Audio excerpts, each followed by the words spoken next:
एक छोटे से गांव में एक सकूबाई नाम की औरत रहती थी। उसका एक बेटा था राकेश, जो कि पढ़ाई में बहुत होशियार था। सकूबाई के पति के गुजर जाने के बाद सारी जिम्मेदारियां सकूबाई के कंधों पर आ गई थी।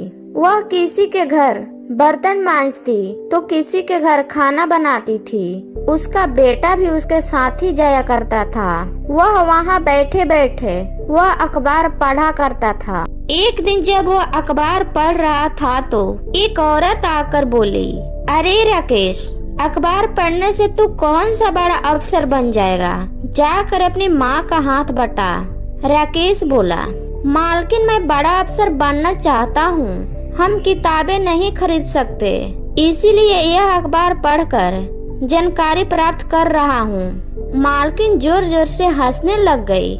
यह देखकर सकूबाई अपने बेटे को लेकर घर चली गई। उसके बाद उसने शादियों में रोटी बनाने का काम शुरू कर दिया। वह सुबह 3 बजे उठकर 5 से 10 किलो रोटियां बनाती थी और राकेश भी सुबह उठकर अपनी माँ का हाथ बटाता था और फिर पढ़ने बैठ जाता था।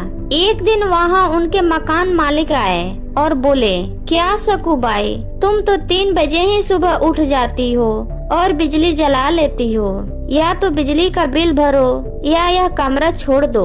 यह बोलकर मालिक गुस्से में चला जाता है।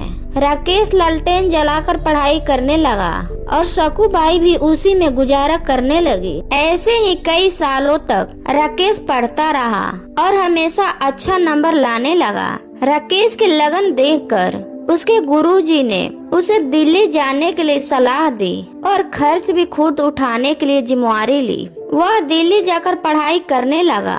एक दिन जब वह परीक्षा देने जा रहा था, तभी उसे एक गाड़ी टक्कर मार देती है, जिससे उसके सर पे और बाएं हाथ पर चोट लग जाती है। वह दाएं हाथ से लिखने का निर्णय कर लेता है और वह अपने पूरे साल को बर्बाद होने से बचाकर परीक्षा देने के लिए निकलता है। वहां जाकर उसने परीक्षा दिया और फिर बाद में अस्पताल जाकर अपना इलाज कराया।